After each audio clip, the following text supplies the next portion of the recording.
Assalamualaikum warahmatullahi wabarakatuh. Saya Gaiska Barata dan teman saya Aprilia Regina akan menjelaskan tentang tugas UAS simulasi digital yang berjudul jurnal penutup. Yang pertama, fungsi jurnal penutup menutup saldo pada semua perkiraan sementara supaya perkiraan menjadi nol. Poin kedua, membuat saldo akun modal sesuai jumlahnya dengan keadaan pada akhir periode sehingga sama dengan jumlah modal akhir yang dilaporkan di neraca. Poin ketiga, memisahkan transaksi akun beban dan pendapatan supaya tidak tercampur dengan jumlah nominal di tahun sebelumnya.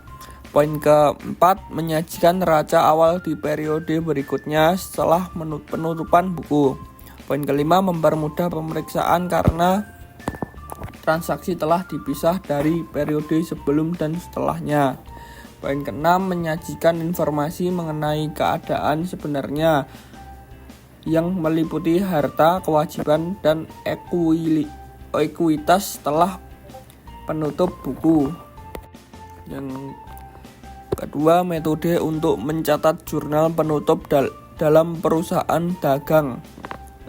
Poin pertama, metode periodik, yaitu metode yang digunakan oleh perusahaan yang menjual barangnya secara eceran dengan harga lebih terjangkau dan pencatatannya dilakukan pada setiap akhir periode. Secara mudahnya, metode pencatatan secara periodiknya hanya dilakukan jika ada transaksi posisi debit dan penjualannya posisi kredit. Poin kedua, metode perpetual, kebalikan dari metode periodik. Metode pencatatan secara perpetual akan cocok jika digunakan pada perusahaan yang menjual barang dengan nilai tinggi. Hal ini dikarenakan metode perpetual dilakukan secara rinci dan terus-menerus atas semua transaksi yang dilakukan sehingga pencatatannya lebih rinci dan detail. Keuntungan dari metode ini adalah keakuratannya lebih tinggi dan persediaannya jumlah barang dapat diketahui kapanpun. Pencatatan pembelian akan dimasukkan ke dalam akun persediaan pada debit dan transaksi pembelian akan mencatat persediaan dengan harga pokok pada kredit. Ketentuan akun dalam pembuatan jurnal penutup.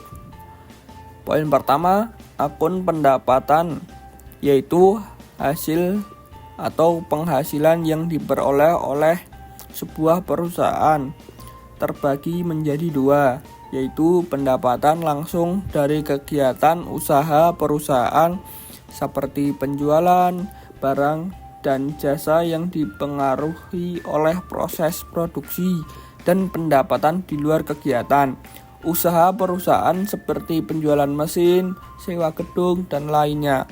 Penutupan akun pendapatan dapat dilakukan dengan memindahkan saldonya ke akun ikhtisar laba atau rugi.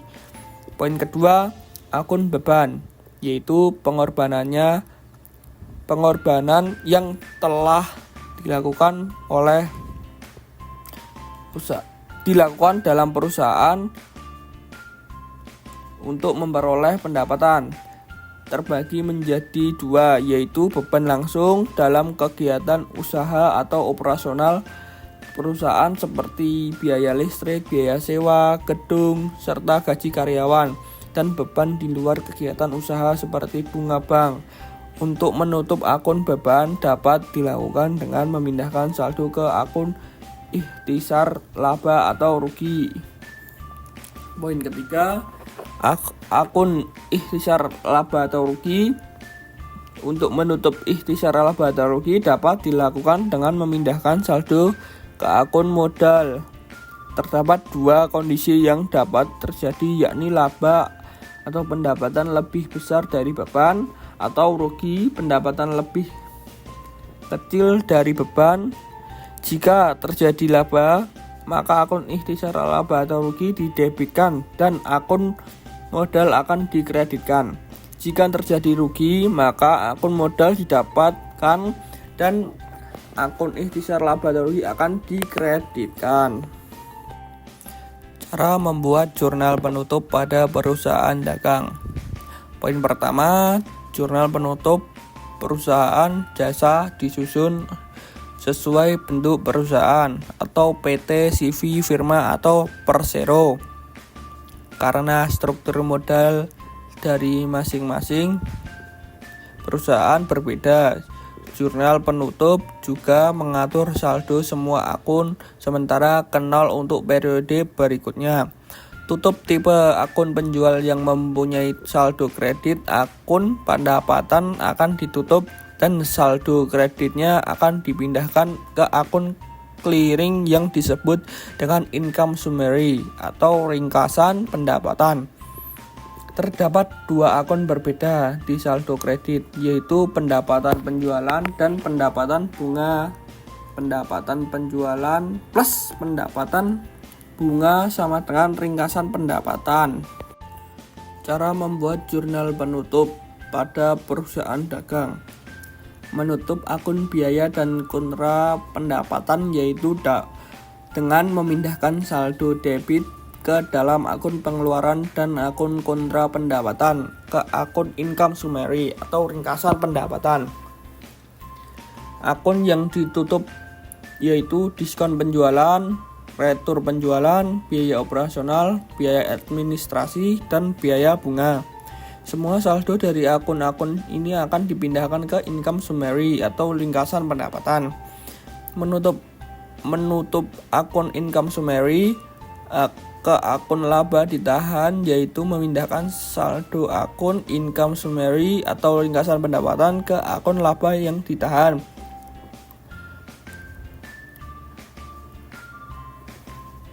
Akan tetapi posisi debit dan kredit pada akun income summary ringkasan pendapatan harus disesuaikan.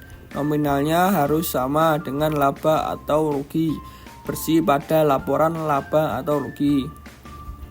Laba ditahan sama dengan ringkasan pendapatan atau jumlah saldo pendapatan penjualan dan pendapatan bunga, diskon penjualan, retur penjualan, biaya operasional, biaya administrasi, dan biaya bunga. Penutup akun dividen ke akun laba ditahan, yaitu memindahkan saldo debit dari akun dividen ke akun laba ditahan. Akun dividen merupakan penghasilan yang menjadi hak bagi investor sesuai kesepakatan. Oleh karena itu, harus didebitkan dari akun ekuitas laba ditahan. Berulah laporan laba ditahan bisa dibuat seperti berikut. Laba ditahan pada 1 Januari tahun berjalan plus laba ditahan laba bersih sesuai dengan laporan laba atau rugi. Strip dividen sama dengan laba ditahan 31 Desember tahun berjalan. Sekian dari kami. Wassalamualaikum warahmatullahi wabarakatuh. Terima kasih.